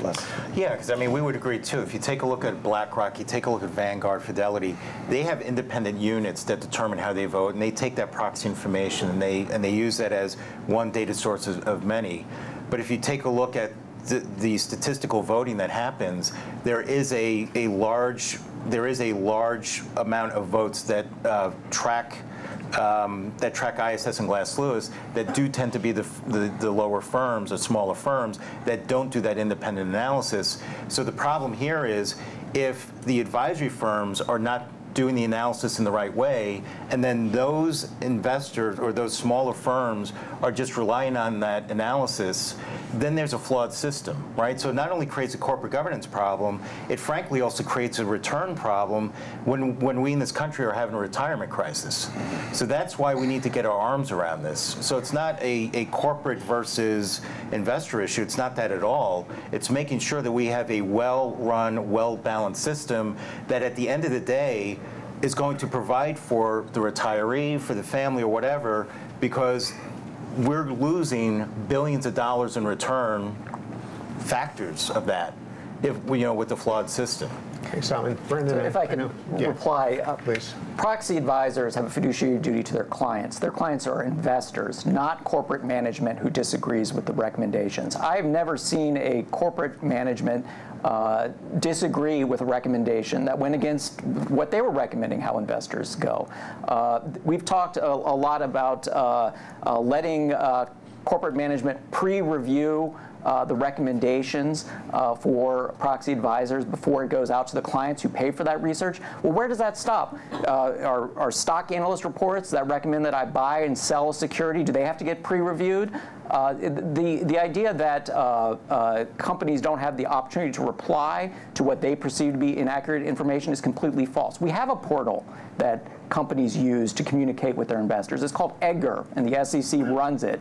Companies routinely issue letters responding to ISS and Glass Lewis reports when they feel it's either inaccurate or if they disagree with the recommendation. That system works today. Investors consider that information. This is a solution in search of a problem. Brendan, it doesn't work because these people, these 20%, it goes through within 24 hours. And if the company files an Def A or whatever, and to take issue with an ISS report, it's weeks later, and those votes never change. And that's why we have a free market in which investors can choose who their investor advisors are. Right. I've never heard of this firm before. I have heard of BlackRock and Vanguard. Can I just add, I agree with Brandon's comment. I think there's another question about pre-review.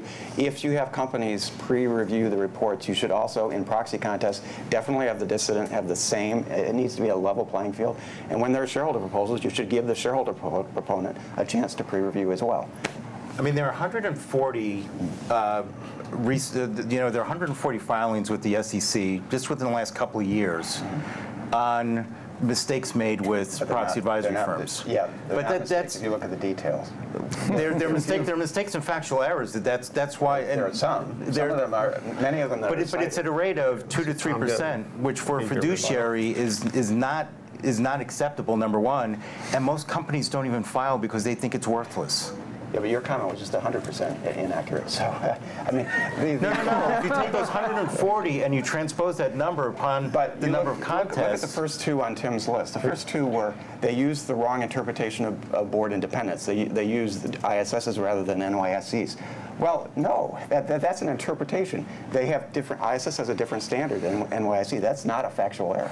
Right. It's not a factual error. It's just another problem. There's too many. ISS should not be the standard setter for. That's not a factual error. Getting the gender wrong of a director. The SEC should be the standard. Reviewing a pension plan for the wrong year is a problem. There are some errors, but they are pretty good at correcting them these days.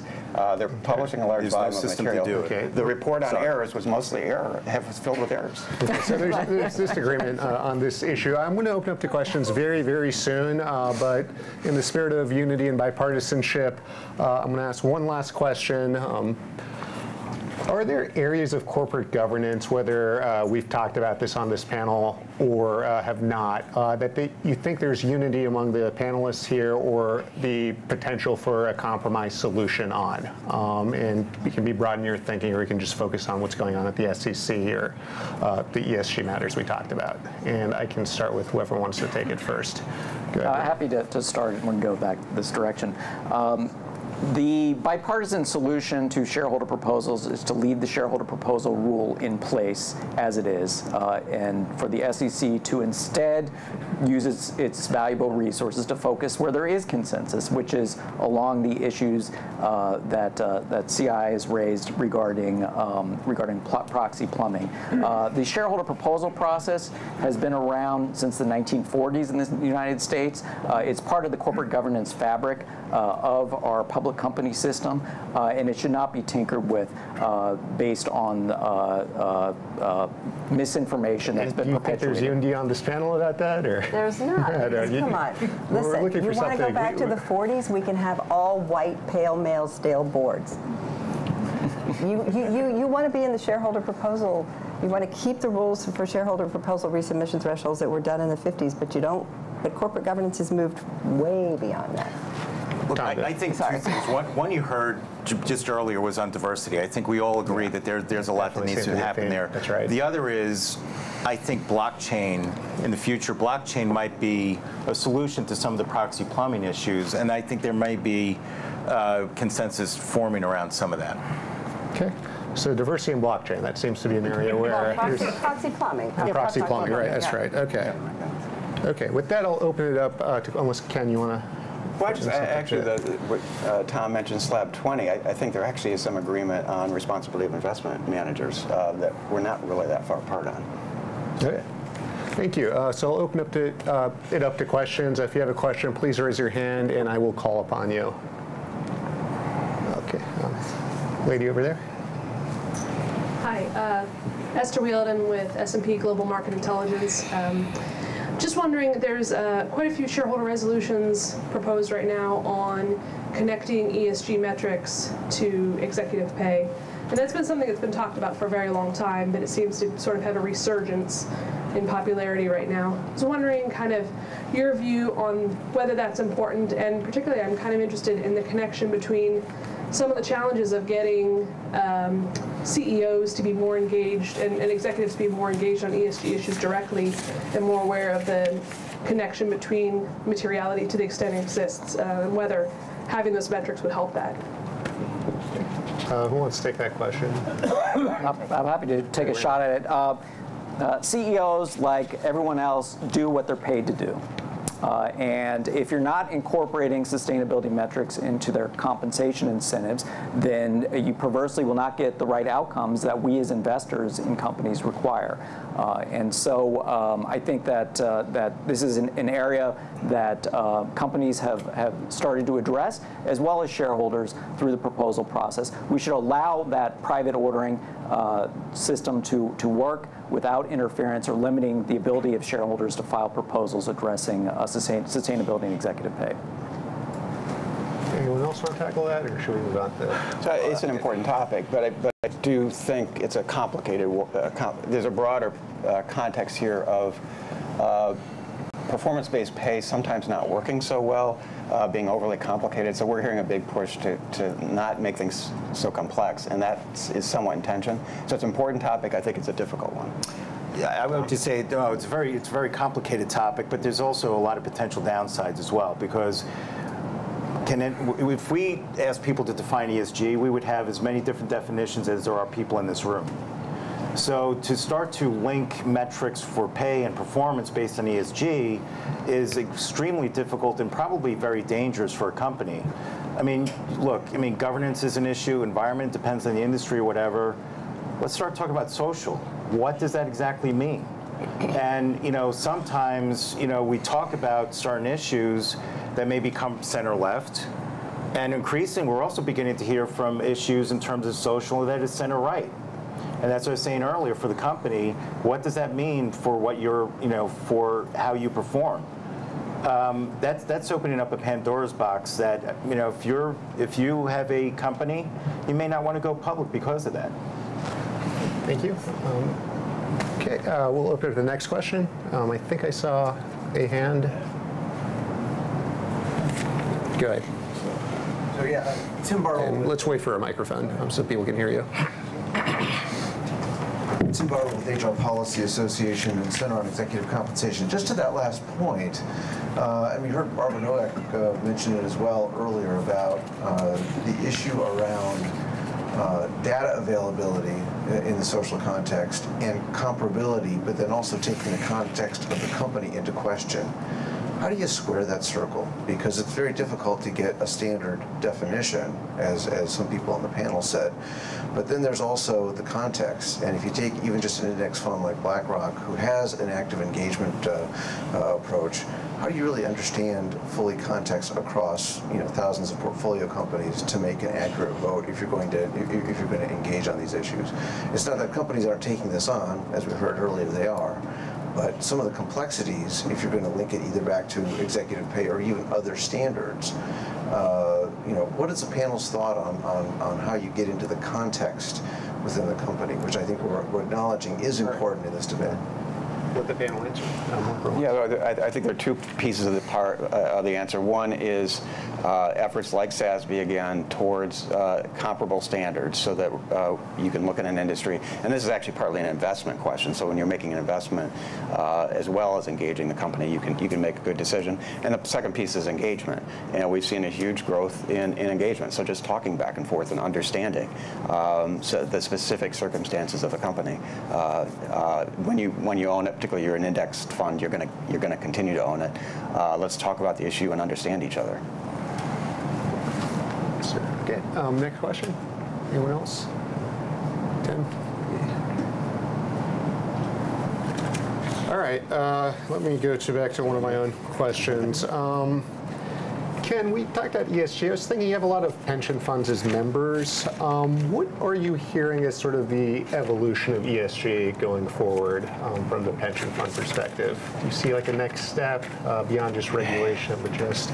Yeah, so we've got a broad tent. So we've got some large pension funds that have been very active on the ESG front for a long time, and are doing various things that are interesting. I'd say we have more members who have not really done much on ENS, and the CII is really more. I like Barbara's GES. We're more into toward the governance. Really, what you're looking for is not only good corporate governance, but governance of these other matters. But many of the funds haven't done a lot. There is an appetite to understand what it means to integrate environmental, social goals and investment, but a little bit of consternation about that as well. So I think there's an openness that probably hadn't been there for the large majority of pension funds, but caution about moving and trying to figure it out. So, for example, a typical discussion with someone who actually manages a portfolio is, okay, so I'm supposed to incorporate environmental considerations into my portfolio analysis. If I were invested in PG&E and I missed their susceptibility to bankruptcy through fires that were going to increase because of climate change, That I understood is already part of my job. So so I will admit I failed if I didn't take that into account. What's really different about that? So so what is different? You're trying to look at a whole range of risks, some of which get labeled environmental, some of which may get labeled something else. Right. It's incumbent on a portfolio manager who's doing stock picking to have a sense of where the risks are and opportunities. Thank you. If there's no questions, one more question for, oh, is there a question? Please, wait for a microphone though, so we can hear you. It's hard to hear without microphones. Kevin McManus from Egan-Jones Proxy Services. You said that there's this concern, I think the word was robo-voting for small clients, and that they don't engage like the larger funds do. What should my small clients do that frankly have a hard time even necessarily justifying the fee we charge? What should they do? I mean, they don't have the resources to go out there and hire 10 analysts or 20 to review their investments, let alone spend the time and money to talk to each of these companies. Yeah, it's an interesting question. So small investors, they don't have the resources. They lean on these proxy advisors. What should they do? And I think Tom. Go with management. Darla. Thank you for your honesty. No, look, I think the two things, That's what they used to do until the letters. But two things. One is SOP 20 says you don't have to vote everything. You only have to vote what you consider to be material. So at some point, those firms are going to have to do some sort of independent analysis as to whether or not to vote, and then how they should vote. Yeah, it's going to be more work, but it's also part of the fiduciary duty that they have. So if you want to be in the business, look, there are certain things you're going to have to do to be in that business. And they have to look at the conflicts. Maybe they don't have conflicts of interest. And so they should be doing some oversight of their proxy advisor. Maybe they can. Even a smaller firm, should not be just hands off. Yeah. Actually, I'm going to bring you in, Brandon. I know the AFL-CIO has an equity index fund. I think they have other investments too. How do you guys use proxy advisors, if at all? So one of the great things about our capital markets is if you disagree with how BlackRock or Vanguard is managing your money, you have the option to invest differently with a different form or create your own fund. So the AFL-CIO Equity Index Fund was created to provide a low-cost investment option for union members' pension plans that votes in alignment with the AFL-CIO's views on corporate governance and environmental and social issues. And we use an independent proxy voting advisor who casts votes, and we review them, and clients of that fund review them. And in fact, the SEC back in 2004, I believe, required all mutual funds to disclose their proxy voting guidelines and their individual proxy votes, so that investors would be empowered to make that decision for themselves. And it's part of the fiduciary obligation of every pension plan trustee to think about how the shares are being cast, because they are valuable. And to Tom's point, if all shareholders didn't vote, corporations would cease to function. We wouldn't be able to elect directors. We wouldn't be able to pay CEOs. You have to have shareholders voting in order for our corporate governance system to work. So I strongly disagree with the notion that shareholders shouldn't be voting, because I believe they should be, and they should be doing it in a responsible manner to fulfill their fiduciary obligations. Okay, and I think, Darla, you might disagree. Do you want to respond, or? Well, I don't think Tom said all shareholders. I think we're focused on smaller what asset SOB 20 said. You can choose to vote what is material. And they don't have to vote every item. Yeah. I mean, you can vote for the board. You can vote for a merger. You don't have to vote for every proposal. So. Okay. Any other questions? Lady over there. Wait for a microphone, please. Going back to the November SEC roundtable, I'm wondering what your perspective is on what the consensus was from the day-long discussion. Especially interested in Ken's perspective, given CII's large membership. Yes, I thought there was a pretty clear consensus in the room among the panelists on the proxy advisors, because they were specifically asked this. There seems to be a consensus that there is no need for further regulation of proxy advisors. That was the consensus of the panel at the time. On shareholder proposals, I don't think there was quite as much consensus. On proxy mechanics, I think there's a whole complicated set of issues, but there was seemed to be a fair amount of agreement on taking certain short-term steps, particularly on vote confirmation. And I thought there was a pretty fair amount of consensus. And a few years ago, back in 2010, some of the commentators, including CII, were sort of positing a choice between fixing the problem long-term and dealing it with short-term. I think at that panel, there's an agreement, let's do both. Let's do some short-term fixes, but also begin to grapple with sort of fundamental change. And so that was very encouraging to me. Any other questions? Otherwise, we're going to wrap this up. All right, no other questions. Thank you very much, and thank you to our panelists. Please a round of applause. And I believe Tim Doyle is going to conclude with his remarks.